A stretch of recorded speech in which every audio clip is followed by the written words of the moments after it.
I was standing on the porch of the house I had paid for, the house where the down payment had come from the life insurance policy my husband George left me, holding a warm lemon loaf against my chest like a shield, when my daughter-in-law opened the door just a crack.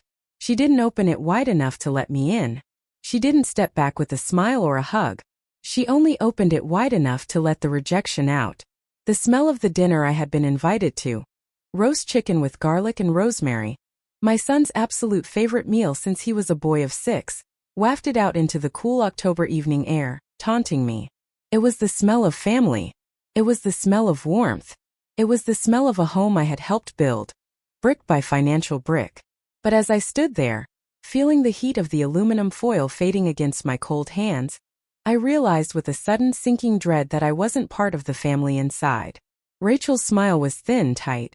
It was the kind of smile you give to a solicitor or a nuisance you are trying to dismiss before they can even get their pitch out. She was wearing a silk blouse in a shade of cream that I knew, for a fact, cost more than my monthly grocery budget because I had seen the charge on the credit card bill I paid every month. "Oh, Martha," she said, her voice dropping to a theatrical whisper, though there was no one else outside to hear us on the quiet cul-de-sac. "I think Daniel forgot to tell you. Tonight's not really ideal for you." I blinked confused. The wind bit at my cheeks, stinging my eyes. My hands were trembling slightly, not just from the cold, but from a sudden sharp instinct that something terrible was happening, something I had been ignoring for too long.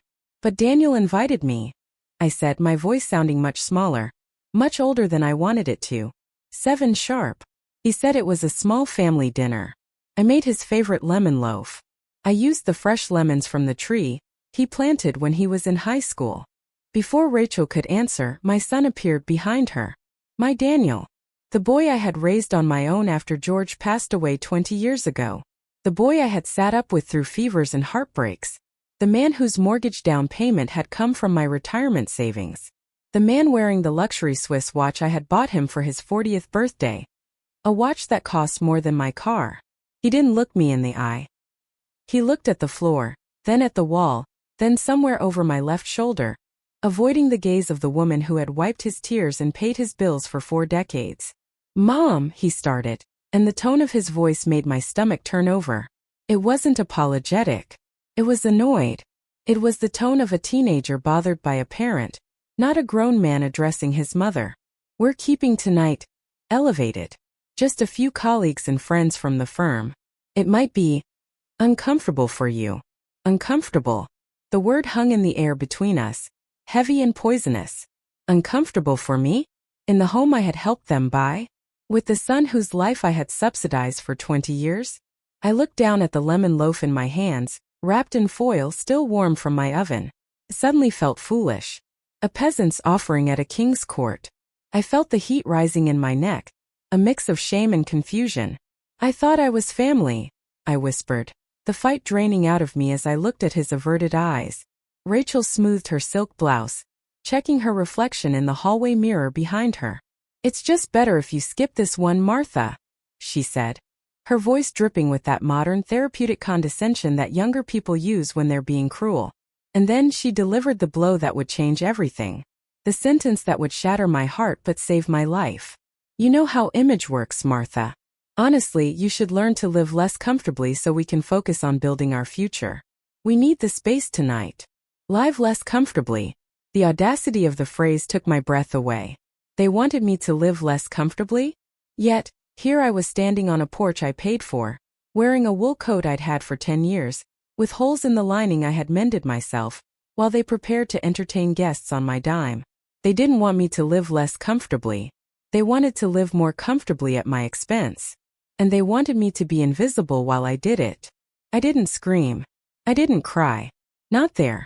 I simply nodded. The movement felt mechanical, like a rusty hinge that hadn't been oiled in years. "I see," I said. "Well, you two enjoy your evening. Tell the children Grandma says hello." "They're upstairs with the nanny," Daniel mumbled. "We didn't want them underfoot." "Of course," I said. "The nanny I pay for." I turned around and walked back down the path, my old bones protesting the indignity of it all. The porch light clicked off before I even reached my car. I was plunged into darkness, holding a lemon loaf that no one wanted. And in that darkness, a terrible realization washed over me. For the last decade, I hadn't been a mother or a grandmother to them. I had been an ATM. I had been a resource. And resources don't get invited to dinner. Resources are used until they are empty, and then they are discarded. Driving home that night, the tears finally came. They were hot and stinging, blurring the streetlights into long watery streaks. I had to pull over to the side of the road because I couldn't see to drive. I sat there in my 10-year-old sedan, the heater rattling as it tried to fight the chill, and I sobbed. Have you ever realized that the people you love the most might not love you back? Not really. They love what you do for them. They love the safety you provide. They love the lifestyle you fund. But they don't love you. It's a realization that breaks a heart in a way that can never be fully mended. Cracks you open. I thought about George. I thought about how hard he worked at the hardware store, how we saved every penny, how we skipped vacation so we could put money away for Daniel's future. George would have been heartbroken to see his son tonight. Or maybe, and this thought scared me, he would have been angry at me for allowing it. But as I turned into my driveway, looking at my small dark house, a house that needed painting, a house with a furnace that rattled, a house I hadn't updated in 15 years because Daniel needed the money for the renovation, the sadness began to harden into something else. Something colder. Something stronger. It felt like iron cooling in a mold. I walked into my kitchen and set the lemon loaf on the counter. It was cold now. I didn't turn on the lights. I sat in the dark, listening to the hum of the refrigerator, and I thought about that word. Uncomfortable. They were worried I would make them uncomfortable. Well, I thought, feeling a spark of resolve ignite in my chest, perhaps it was time they learned what uncomfortable really felt like. The next morning, I woke up with a clarity I hadn't felt in years. Usually, my mornings were filled with worry about them. Did Daniel pay the insurance? Did Rachel get that appointment? Did the kids need tuition money? I would wake up with a knot in my stomach, checking my bank balance before I even brushed my teeth. But today the worry was gone, replaced by a grim determination. I went to the drawer where I kept the records. It was a heavy drawer, sticking a bit as I pulled it open, groaning under the weight of the truth I had ignored for too long. I pulled out the folder marked Family Expenses. A foolish label. It should have been marked Daniel and Rachel's Life. I sat at my kitchen table with a cup of strong tea bag left in just how I like it, and began to count. I needed to see it. I needed to see the price tag of their disrespect. I needed to see the math of my own martyrdom. The first page was the mortgage payment, a direct debit from my savings. I remembered the day we set that up. Daniel had said it was temporary, just until his bonus came in. That was 6 years ago. The second page was the car leases. Both of them. The luxury SUV Rachel insisted was safer for the children, because it had side impact airbags and heated seats in the rear. And the sports sedan Daniel claimed he needed for client meetings because appearance is everything in this industry, Mom. Then there were the smaller things, the ones that added up like slow drips from a leaking pipe, rotting the foundation of my own security. Health insurance. The landscaping service because Daniel didn't have time to mow. The country club membership they said was essential for networking. The kids' private school tuition. The weekly grocery delivery from the high-end organic market. The streaming services Netflix, Hulu, Disney+, HBO, Spotify, things I didn't even know how to watch, yet I was paying for the premium family plans. I ran my finger down the columns, my heart pounding a slow, heavy rhythm against my ribs. 118. There were 118 active, recurring payments flowing from my accounts into their lives. 118 ways I was keeping them afloat. 118 reasons they felt comfortable enough to close the door in my face. I stared at the total at the bottom of the page. It was staggering. It was more than my husband George and I had lived on in a year when we were first married. I thought about Rachel's comment. You should live less comfortably. I looked around my kitchen. My countertops were laminate, peeling slightly at the edges where the glue had given way. My stove was 20 years old. The timer didn't work, so I used an old egg timer. I darned my own socks. I clipped coupons for tea. I hadn't bought new underwear in 3 years. I had been living less comfortably for years so they could live like royalty. I had been eating toast so they could eat brioche. A wave of nausea washed over me, followed immediately by a wave of fury. It wasn't the money, really. A mother gives what she has. If they were starving, I would give them my last crust of bread. If they were sick, I would sell my house to cure them. But they weren't starving. They were feasting on roast chicken while I stood in the cold. It was the contempt. It was the fact that they took the money with one hand and pushed me away with the other. They thought this lifestyle was their birthright. They thought they had achieved it. They had forgotten who built the floor they were standing on. I closed the folder. The sound was soft, a mere whisper of paper against paper. But in the quiet of my kitchen, it sounded like a gavel coming down. I knew what I had to do. But I also knew that once I started, there was no going back. This wasn't a punishment. A punishment is temporary. You send a child to their room and then you let them out. This was an eviction. I was evicting them from the bank of Mom. My phone rang. It was Daniel. For a second, a foolish, hopeful second, I thought maybe he was calling to apologize. Maybe he had realized how cruel they had been. Maybe he had seen the lemon loaf in the trash and felt a pang of guilt. Picked it up. "Mom," he said, his voice rushed. No greeting. No how are you? I forgot to mention the landscapers are coming tomorrow, but I think the card on file might have expired. Can you check that for me? They charged me a late fee last time and it's annoying. I don't want them skipping the lawn before the weekend. My hand tightened around the phone until my knuckles turned white. No apology. No mention of the dinner. Just a demand. Just an expectation that I was his secretary and his financier rolled into one. "I'll look into it," I said, my voice steady, betraying nothing of the storm raging inside me. "Great, thanks. Also, did you book the cabin for Thanksgiving yet? Rachel wants to make sure we get the lake view this year." The cabin. The vacation I paid for every year, where I cooked every meal while they relaxed on the dock. "I'll look into that too," I said. "Okay, gotta run. Meeting in 5. And he hung up. I sat there listening to the dial tone. "I'll look into it." Oh, I would look into it. All right. I stood up and grabbed my purse. The bank opened in 30 minutes. Walking into the bank felt different that day. I've banked at the same branch for 40 years. I knew the tellers. I knew the manager, Linda. Usually, I walked in feeling like a tired old woman coming to manage her dwindling affairs, hoping I had enough to cover the month's transfers. Today I walked in with a mission. My spine was straight. My steps were sure. I wasn't a victim anymore. I was a CEO conducting a merger. "Martha," Linda said, smiling warmly as she waved me into her office. She had photos of her own grandchildren on her desk. "Good to see you. How are the grandchildren? Is little Emily liking college?" "They're fine, Linda," I said, taking a seat. I didn't return the smile. "I'm here to make some changes. Significant ones." Linda's smile faltered slightly as she saw the expression on my face. She closed the door, sensing the gravity of the moment. "Is everything all right?" "Everything is going to be," I said. "I need to cancel all automatic transfers to Daniel and Rachel's accounts. Every single one. Mortgage, utilities, credit cards, insurance, car payments, the landscaper, the country club. All of it." Linda blinked, her professional mask slipping for a fraction of a second. She adjusted her glasses. "Martha, that's a lot of activity. There are over 100 recurring payments linked to those accounts. Are you sure? This will likely result in immediate service interruptions for them. The mortgage penalty alone." "I have the list right here," I said, sliding my folder across the desk. "I've highlighted everything that needs to stop. Today. Effective immediately." Linda looked at the list, her eyes widening as she scanned the sheer volume of it.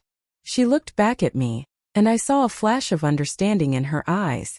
Women our age, we know. We know what it looks like when a woman has given until she's hollowed out. We know the look of a mother who has realized she is being consumed by her own children. She didn't ask for details. She didn't try to talk me out of it. She simply nodded. "And one more thing," I added, my voice dropping an octave. "I need to revoke Daniel's power of attorney. And I want to remove him as a beneficiary on my life insurance." The room went silent. The hum of the air conditioning seemed to get louder. This was the nuclear option. This was cutting the cord in a way that couldn't be retied. This was me saying that I didn't trust him to pull the plug on me, because he might do it just to get the inheritance faster. "We can do that," Linda said softly. It will take some paperwork. It might take an hour. I have time, I said. I have plenty of time. I have the rest of my life. As I signed paper after paper, my hand didn't shake. With every signature, I felt a weight lifting off my shoulders. It was a physical sensation, like dropping a heavy pack. I had been carrying up a mountain for 20 years. Why had I carried it for so long? Because I thought it was love? Or because I was afraid that if I put it down, they would walk away from me completely? Well, they had walked away anyway. They had uninvited me. So what was I paying for? I was paying for the privilege of being ignored. By the time I left the bank, it was noon. The sun was shining, and the air smelled like autumn leaves. I decided to treat myself. I went to the little bakery on Main Street and bought a fresh almond croissant and a cup of fancy coffee, the kind with the foam that Rachel always said was a waste of money. I sat by the window and ate it, watching the world go by. I felt a strange, giddy lightness. I watched a young mother struggling with a stroller and wished I could tell her, "Don't lose yourself. Love them, but keep a piece of yourself for you." I wondered how long it would take. It didn't take long. The first text came that evening, just as I was settling in with a book. A mystery novel I had been meaning to read for months but never had the time for. It was from Rachel. "Martha, Netflix isn't working. Says payment declined. Did you get a new card? The kids are trying to watch their show." I looked at the message and took a sip of my tea. I didn't reply. I turned the page of my book. 20 minutes later, a text from Daniel. "Mom, did you forget to pay the electric bill? I just got a notification that it's overdue. Please handle this ASAP. The lights flickered. Please handle this. Not are you okay? Not is something wrong? Just fix it. Just serve me." I turned my phone over and left it on the table. Let them wonder. Let them sit in the dark for a night. Let them feel what uncomfortable actually means. I imagined them in their big echoey house, the screens going black, the Wi-Fi cutting out, the silence creeping in. The next morning, the storm broke. I was in my garden pruning the roses, something I hadn't had time for in months because I was always running errands for them. My phone started buzzing in my pocket. It buzzed and buzzed and buzzed. It was like an angry hornet trapped in fabric. I finally pulled it out. 7 missed calls from Daniel. 3 from Rachel. And a string of texts that escalated from confused to frantic to furious. "Mom, answer the phone. The mortgage payment bounced. The bank says the account is frozen. What is going on? Rachel is freaking out. Call me now. Are you there?" I put the phone back in my pocket and clipped a dead bloom off the rose bush. "Beauty requires pruning," my mother used to say. "You have to cut back the dead weight so the plant can thrive." I understood that now in a way I never had before. I was pruning my life. I was cutting back the rot. I went inside and made myself lunch. As I was eating, I heard a car screech into my driveway. I didn't need to look out the window to know who it was. The heavy, angry footsteps on the porch told me everything. The door flew open. He didn't even knock. Daniel stood there, his face red, his hair disheveled, his tie crooked. He looked like a man whose world had just tilted on its axis. "Mom," he shouted. "What did you do?" "The bank said, they said you stopped everything. The mortgage, the cars, everything. My card got declined at the gas station in front of a client. Do you have any idea how embarrassing that was?" I chewed my sandwich slowly and swallowed. I gestured to the chair opposite me. "Hello, Daniel. Would you like a sandwich? It's egg salad." "I don't want a sandwich," he yelled, pacing my small kitchen like a caged animal. He kicked the leg of the table. "I want to know why you're destroying my life. I want to know why the bank is calling me about the mortgage. Do you have any idea how embarrassing this is?" "Embarrassing?" I asked, keeping my voice level. "Is it uncomfortable?" He stopped pacing and stared at me. "What? Uncomfortable?" I repeated. "Like standing on a porch with a lemon loaf and being told you're not elevated enough to come inside?" His face went pale. The memory of the night before clearly crashed into him. "Is that what this is about? You're doing this because you're mad about the dinner? Mom, that's petty. That's insane. You're reacting like a child." "I'm not mad, Daniel," I said. "I'm just living less comfortably. Or rather, I'm ensuring you learn to live within your own comfort, not mine." "This is ridiculous," he sputtered. "You can't just cut us off. We have expenses. We have a lifestyle to maintain. The kids' tuition is due next week. How are we supposed to pay that? Then I suppose you should get your checkbook out, I said calmly. I don't have that kind of money just sitting around, he shouted. You know that. We rely on your help. We built our life around your help. And that, I said, standing up, my voice rising for the first time, is the problem. You don't rely on my help, Daniel. You rely on me entirely. You are 42 years old. You make a six-figure salary. And yet, I pay for your socks. I pay for your wife's vitamins. I pay for the roof over your head. It ends today. It's family money, he argued, desperate now, sweating. Dad wanted us to be taken care of. He worked for this money for us. Your father wanted you to be a man, I said, my voice hardening into steel. He wanted you to be independent. He wanted you to have pride. If George saw you now, a man who turns his mother away from his door because she's not cool enough while driving a car she pays for, he would be ashamed. The word hung in the air. Ashamed. Daniel flinched as if I had slapped him. He took a step back. You're ruining us, he whispered, the anger draining away into panic. Rachel. She's going to leave me if the money stops. You know that, right? If she leaves you because the money stops, Daniel, I said softly, then she never loved you to begin with. And isn't it better to know that now? He stared at me for a long time, his eyes searching mine for any sign of the pushover mother he had known his whole life. He didn't find her. She wasn't there anymore. She had died on the porch the night before, freezing in the cold with a lemon loaf. Fix it, he said, his voice trembling. Just fix it, Mom. Please. I can't do this. I am fixing it, I said. I'm fixing you. Now please leave my house. I have gardening to do. He left. He walked out the door like a zombie, stunned and silent. I locked the door behind him, the deadbolt clicking into place with a sound of finality, and leaned against it, closing my eyes. My heart was racing, but I didn't feel weak. I felt powerful. The silence in the house after he left was heavy, but it wasn't lonely. It was the silence of a battlefield after the cannons have stopped firing. But the war wasn't over. Rachel was next. She didn't come to the house. That would have been too direct for Rachel. She preferred to fight from a distance, where she could control the narrative. She called me that evening. Her voice was ice-cold, sharp enough to cut glass. Martha, she said. I assume this is some sort of senile episode. I've already spoken to a lawyer about competency hearings. If you're not mentally fit to manage your finances, we can have the state intervene. We can have you declared incompetent. I laughed. I actually laughed out loud. It bubbled up from my chest, rich and genuine. Oh, Rachel, I said. You really have no idea who you're talking to, do you? You think because I bake lemon loaves and knit sweaters that I'm soft? I managed the books for George's company for 30 years. I know exactly what I'm doing. And if you try to drag me into a court, I will bring the ledger. Do you want the judge to see that I pay for your Brazilian waxes and your spiritual consultant? Do you want the court to see that your lifestyle is entirely funded by a retired widow? I will make every receipt public. There was a sharp intake of breath on the other end of the line. I didn't think so, I continued. You see, Rachel, you made a mistake. You thought my generosity was weakness. You thought you could treat me like an old piece of furniture, useful but better kept in the attic when company comes. But the furniture owns the house. You're being cruel, she hissed. What about the grandchildren?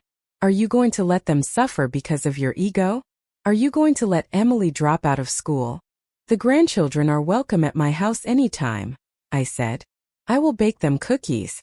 I will read them stories. I will love them with all my heart. But I will not pay their private school tuition. If you can't afford it, perhaps you should sell the SUV. Or the vacation home. Or the watch Daniel is wearing. Or perhaps you could get a job, Rachel. I will never forgive you for this, she said. You will never see the kids again. That's fine, I replied, though my heart ached at the threat. I haven't asked for your forgiveness. I'm asking for your respect. And until I get it, the bank is closed. I hung up on her. It was the most satisfying sound in the world. Click. Silence. Peace. The next few days were quiet. Painfully quiet. The phone stopped ringing. No texts. No visits. I was alone. And in the silence, the doubt started to creep in. Had I gone too far? Was I a bad mother? A bad grandmother? I sat in my armchair by the window watching the rain fall, feeling the ache of separation. My friends at the bridge club asked why I looked so tired. I told them everything. And you know what? They didn't judge me. They cheered. Susan, whose son hasn't called her in 6 months, reached across the table and squeezed my hand. Good for you, Martha, she said. Teach them. But then on the 4th day there was a knock at the door. Not the pounding of an angry son, but a gentle rhythmic rapping. I opened it to find Emily, my 19-year-old granddaughter. She was holding a Tupperware container and looking sheepish. She looked so much like George in that moment, the same dark eyes, the same shy smile. Hi, Grandma, she said. Can I come in? Of course, sweetheart, I said, stepping aside. She walked in and set the container on the table. I made lasagna, she said. It's probably not as good as yours, but I wanted to bring you something. I felt tears prick my eyes. Thank you, Emily. She sat down at the table and looked at her hands. Mom and Dad are. It's really bad at home, she said quietly. They're fighting a lot. About money. About you. Mom is selling her designer bags on eBay. Dad is on the phone with recruiters all day. I imagine they are, I said. They said you went crazy, she said. She looked up at me, her eyes clear and intelligent. But I don't think that's true. I saw the list, Grandma. Dad left it on the counter. He was crying over it. My breath caught. You saw it? Yeah. 118 things. She shook her head. I had no idea. I didn't know you paid for my car insurance. I didn't know you paid for everything. I thought Dad was just successful. She reached across the table and took my hand. Her skin was soft, young. I'm sorry, she said. I'm sorry we took so much. I'm sorry we didn't say thank you. I felt sick when I saw how much you were giving us. A single tear rolled down my cheek. This was it. This was what I had been starving for. Not the money. Not the control. Just this acknowledgement. Just the feeling that someone saw me as a person, not a purse.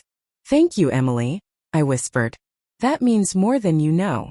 Mom is saying we have to sell the house, she said. And Dad is trying to get a loan, but his credit isn't great because he never had to worry about it before. They will figure it out, I said firmly. They are capable adults. They just forgot that fact. I know, she said. And Grandma? I got a job. At the campus bookstore. I can pay for my own gas now. And my own insurance. I don't want you to pay for me anymore. I squeezed her hand, my heart swelling with pride. That is wonderful, Emily. I am so proud of you. I don't want to be like them, she said, her voice fierce. I don't want to be helpless. You won't be, I promised her. You have your grandfather's spine. Emily stayed for dinner. We ate the lasagna, which was actually quite good if a little heavy on the garlic, and we talked. We didn't talk about money or Daniel or Rachel. We talked about her classes, about books, about the future. For the first time in years, I felt like I was having a conversation with a family member who actually saw me. When she left, she hugged me tight. I love you, Grandma. And good for you. I watched her drive away, feeling a warmth spreading through my chest. I had lost a son and a daughter-in-law, perhaps temporarily, perhaps forever.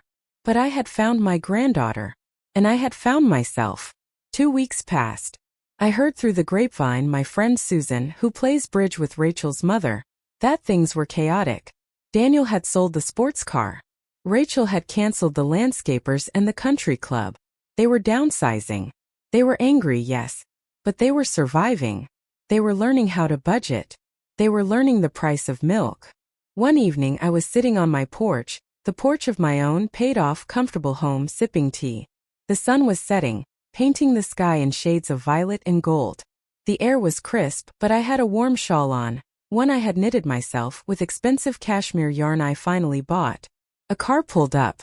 It was Daniel's sedan, the one that replaced the sports car. He got out slowly. He looked tired. He looked older. He had lost a little weight. He walked up the path, his hands in his pockets. He didn't charge up the steps this time. He stood at the bottom looking up at me. Hi, Mom, he said. Hello, Daniel, I replied. I didn't invite him up. Not yet. I brought back the watch, he said, pulling a box from his pocket. I can't. I shouldn't have kept it. I sold the other stuff. I sold the golf clubs. But this? You gave this to me. Felt wrong to sell it. It felt like betraying you again. He walked up the steps and placed the box on the railing. I don't want the watch, Daniel, I said gently. It was a gift. It belongs to you. He looked at the box, then at me. His eyes were red-rimmed.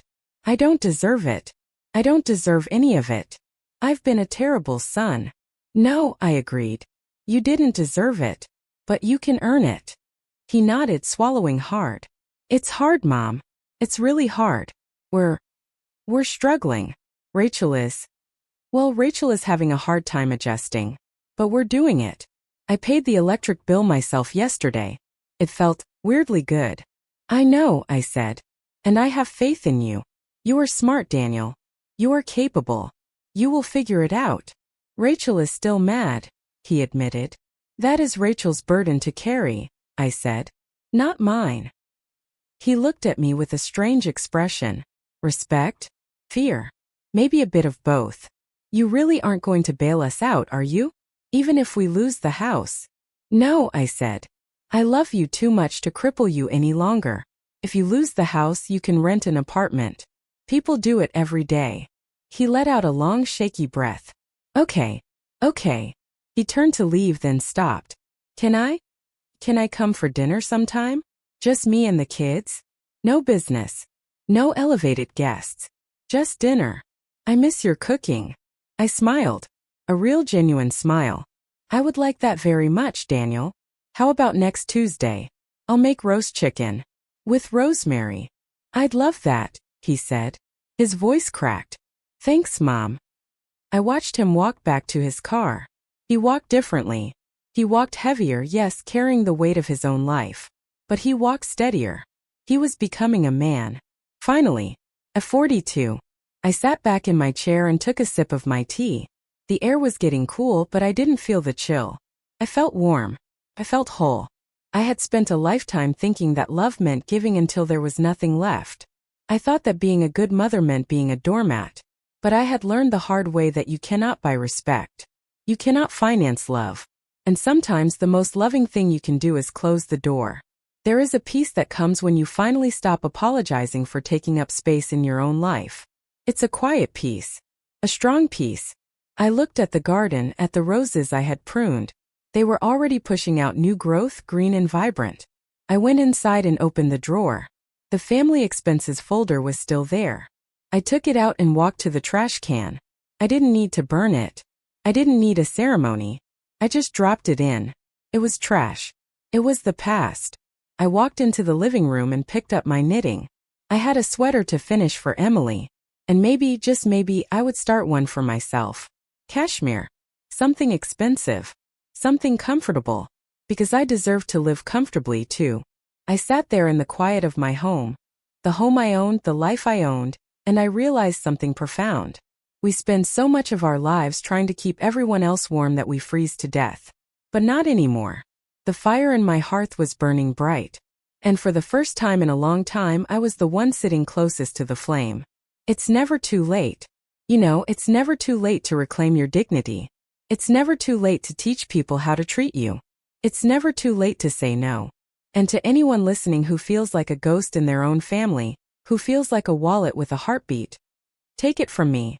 Close the bank. Open your eyes. And let them learn to walk on their own 2 feet. It's the greatest gift you can give them. And it's the greatest gift you can give yourself. And the lemon loaf that night? The one I made for the dinner I hosted for myself? I ate a slice of it. And let me tell you, it was the sweetest thing I had ever tasted.